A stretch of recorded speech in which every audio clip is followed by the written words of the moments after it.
Será que ele vai me deixar? Será que eu nunca vou arrumar alguém? Nossa, o que vai ser de mim? Minha vida está fadada ao fracasso. E aquela apresentação para o trabalho, eu não comecei. Será que eu vou ser mandado embora? Será que eu vou perder o emprego? E a escola do meu filho eu não vou conseguir pagar? Nossa, eu sou um fracasso como pessoa, sou um fracasso como mãe, sou um fracasso como pai. A sua cabeça às vezes funciona assim? Parece que ela não para de pensar um segundo e normalmente ela pensa em problemas e catástrofes. E o pior ainda, parece que quanto mais você pensa, menos você resolve. Será que esse tipo de preocupação excessiva, isso faz algum mal? Você pode enlouquecer de tanto se preocupar? Isso pode te trazer algum problema físico? Se você tem esse funcionamento, se você conhece alguém que se preocupa demais, que não consegue parar de pensar, assista esse vídeo que eu vou falar tudo sobre preocupação excessiva. Por que isso ocorre, quais são as causas, o que nós podemos fazer a respeito disso. Aqui nesse vídeo, depois da vinheta, no canal Saúde da Mente.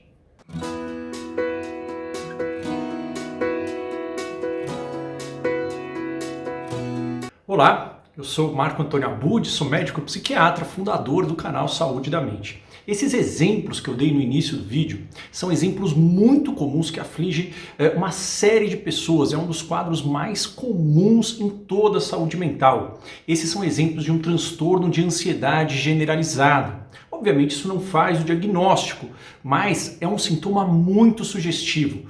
O transtorno de ansiedade generalizada, ou TAG, ele é um dos tipos de ansiedade patológica, de transtornos de ansiedade ou, de uma forma mais simples, de uma ansiedade tóxica. A ansiedade é uma reação natural de todo ser humano. Ela prepara o nosso corpo e a nossa mente para lidar com perigos, com ameaças, com desafios, com coisas que podem nos fazer mal. Ela nos deixa preparados para resolver, para nos antecipar, para proteger as coisas que são importantes para nós.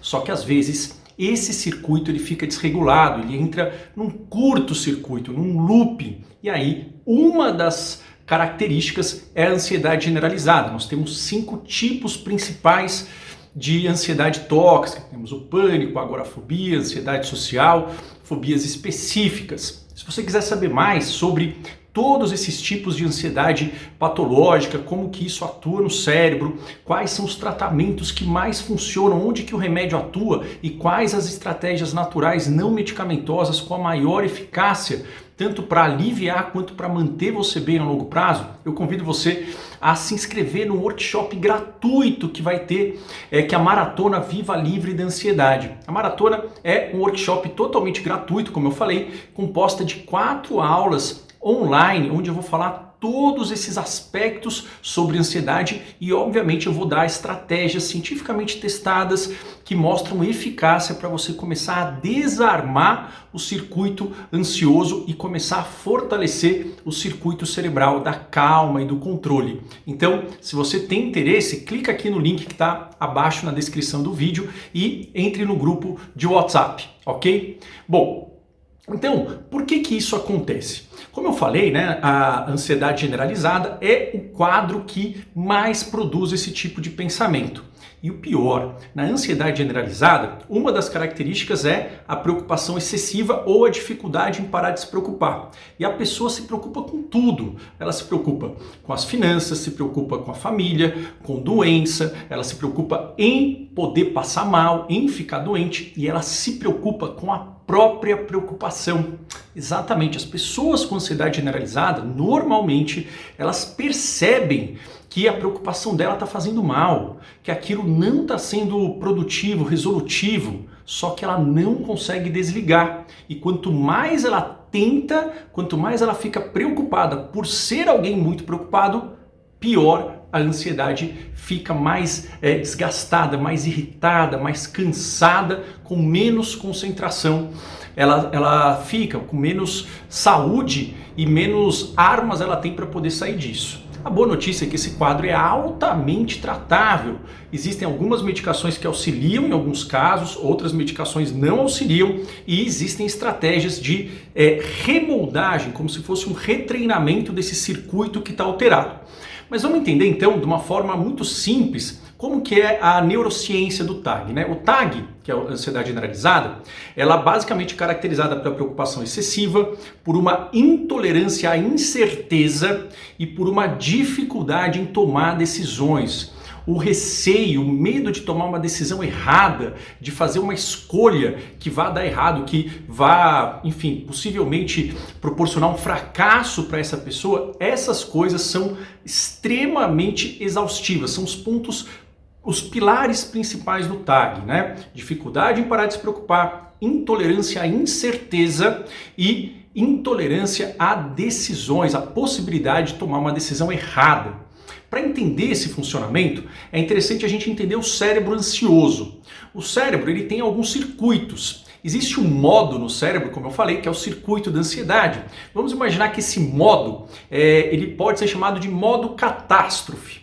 Ele produz pensamentos, comportamentos e sensações que preparam a gente para o pior cenário possível. Só que no TAG, assim como em outros quadros de ansiedade generalizada, o modo catástrofe, que é regulado por algumas áreas do cérebro, principalmente pela amígdala cerebral, ele está hiperativado. Isso quer dizer o quê? Quer dizer que todos os perigos do mundo, eles são percebidos pelo corpo como mais intensos. A probabilidade de dar errado ela fica maior, então é como se a pessoa olhasse várias possibilidades, ela só enxergasse a possibilidade de dar algo muito ruim. Então o perigo ele fica mais intenso, a probabilidade de dar errado fica mais alta, mais forte, a pessoa não enxerga outras possibilidades. E o que esse circuito faz? Ele inibe a sua confiança, ele não deixa você perceber que você tem capacidade de enfrentamento, capacidade de superação. Então, se nós estamos vendo catástrofe em todos os lugares, se essas catástrofes são muito prováveis, se elas estão prestes a acontecer e se eu não tenho nenhuma capacidade de lidar, de dar conta daquilo, o que acontece? Bloqueia a solução. Então, a pessoa ela não consegue achar soluções para as preocupações dela. A preocupação ela pode ser útil na medida que ela é proativa e resolutiva. Se a catástrofe é muito intensa e a pessoa não está vendo que ela tem capacidade, ela fica presa numa reação em cadeia da própria preocupação, num looping. Então, a pessoa começa, por exemplo, a se preocupar com uma apresentação que ela tem na faculdade ou um relatório no trabalho. Ela fala, poxa, eu não sei fazer esse relatório. E agora? Como é que isso vai repercutir? Já vou ser mandado embora. Não tem como. Eu sou um fracasso. Eu devia saber fazer. Nossa, mas se eu for mandado embora, então quer dizer que eu não vou conseguir pagar a escola do meu filho. Quer dizer, o que vai ocorrer? A gente vai ter que mudar de escola. Eu não vou conseguir pagar o aluguel. Eu vou ter que morar embaixo da ponte. Todos nós vamos ser moradores de rua. Eu vou ser alguém indigente e eu estou arruinando o futuro da minha família. Ou seja, existe um escalonamento dos cenários catastróficos e a pessoa ela vai entrando naquilo sem conseguir sair. Aí chega uma hora, ela percebe que ela exagerou, só que aí está tão cansada que ela não consegue achar nenhuma solução, ela não consegue se focar para resolver aquele problema. E aí ela se critica. E essa guerra de catástrofe, cansaço, crítica fica o tempo inteiro. Isso pode sim ser revertido, diminuindo a intensidade do circuito da catástrofe, principalmente reforçando um outro circuito natural do cérebro, que seria um modo construtivo, que seria o modo do controle da calma. Esse modo é aquele que está, digamos, acionado quando nós temos uma ansiedade saudável. Nesse modo, o modo do controle, o modo da calma, ele foca no problema, nos cenários ruins, ou seja, no que pode ocorrer de ruim, mas ele também consegue perceber o que pode ocorrer de bom. Quando a gente está só no modo catástrofe, a gente não consegue perceber, o cérebro não consegue avaliar um possível cenário, digamos, positivo, não dá. Isso é do cérebro ansioso, é uma alteração em onde ele coloca o foco, como se fosse uma lente catastrófica. Então, no modo construtivo, ele consegue equilibrar, a lente está equilibrada, ele vê o cenário bom, o cenário ruim e ele consegue perceber quais as capacidades que ele tem para superar, quais as habilidades que eu tenho, para quem que eu posso recorrer, o que eu posso fazer para me ajudar, onde eu acho os recursos que eu preciso. E no modo calma, construtivo, modo do controle, existe a preocupação que gera soluções proativas. Então vamos ver esse exemplo que eu dei. Imagina que uma pessoa que está funcionando nesse modo de calma, de construção, de controle, tem também uma apresentação, um relatório para fazer para segunda-feira no trabalho. A gente viu como é que acontece no modo catástrofe. Eu não vou conseguir fazer, eu não vou conseguir, eu vou ser demitida, meu filho vai mudar de escola, eu vou ser despejada, vou morar embaixo da ponte, vou arruinar toda a vida da minha família, eu sou uma péssima pessoa. No modo construtivo, imagina o mesmo cenário. Bom, tenho um relatório para fazer. Puxa, eu não sei por onde começar, eu não entendo muito disso. Bom, mas espera aí, como é que está a minha agenda? Deixa eu dar uma olhada. Bom, já sei, é para segunda-feira, então eu vou anotar para pesquisar a respeito disso na quarta-feira. Eu vou tirar meia hora para fazer isso depois do trabalho. É cansativo, mas eu vou fazer. E aí, eu já sei, na quinta-feira eu vou fazer esse trabalho, vou começar a fazer pelo menos qualquer parte dele na hora do almoço e no final do dia.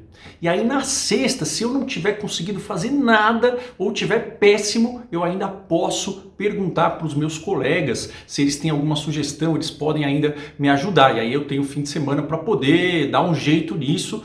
E aí, enfim, na segunda-feira eu acho que tem um prazo aí para eu acertar as pontas. Ok, vou deixar tudo anotado, vamos lá. Pronto. Isso é um exemplo claro, né? Esse exemplo ele está sendo muito mais fácil agora quando eu estou dando, digamos, esse exemplo hipotético. No dia a dia, a gente vai entrando e saindo desse modo. O problema é que em algumas pessoas, por N motivos, isso não é fraqueza, isso não tem como a pessoa fazer de propósito. O outro modo, o modo catástrofe, ele está predominando. E aí a pessoa ela não consegue achar uma solução, ela vai minando a sua própria autoestima, ela vai aumentando o risco de ficar irritada, de ficar com insônia, de ficar, digamos, sem concentração e funcionar nesse modo catástrofe com as preocupações improdutivas, com as preocupações excessivas, aumenta muito o risco de você ter um transtorno mental, quer seja um transtorno ansioso, como provavelmente o TAG, como também um quadro depressivo. E, além de piorar o sono, esses dois conjuntos, eles minam muito a sua qualidade de vida, atrapalham demais os seus relacionamentos, quer seja porque você não consegue prestar atenção, se conectar com a outra pessoa, quer seja porque você evita o contato, você evita relacionamentos devido ao excesso de preocupações, a cenários catastróficos, ou você entra num relacionamento em que você é dependente, você aceita coisas que você não deveria aceitar pelo receio do que vai ocorrer caso você tome uma atitude mais assertiva, uma atitude que preserve a sua autoestima. Então, as consequências disso não é você enlouquecer a curto prazo, mas é a sua saúde mental, a sua saúde física, devido à falta de sono, que aumenta o risco de problemas imunes e problemas cardíacos.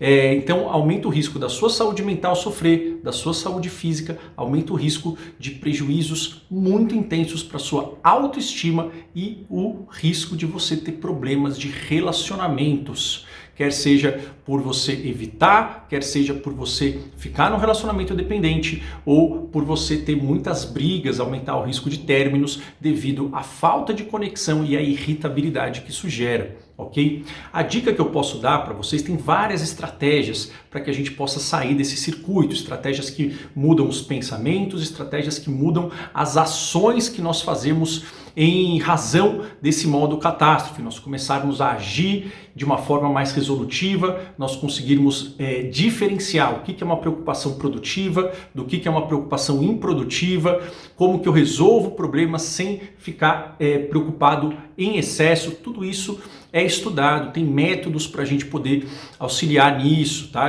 Se você quer saber mais, eu convido mais uma vez a você a se inscrever na Maratona Viva Livre da Ansiedade, que é um workshop totalmente gratuito. O link está aqui na descrição. Mas uma dica que eu posso dar para você, ou para você que tem alguém que conhece alguém que sofre com esse problema, é, primeiro, se nós estivermos nos preocupando com algo por mais de 10 minutos e nós não achamos nenhuma solução, isso é como se fosse uma regra que eu ensino para os meus pacientes e alunos, essa preocupação ela não vai ser útil. E aí, caso isso ocorra, você, quando você perceber, às vezes com o treino você vai perceber rápido isso.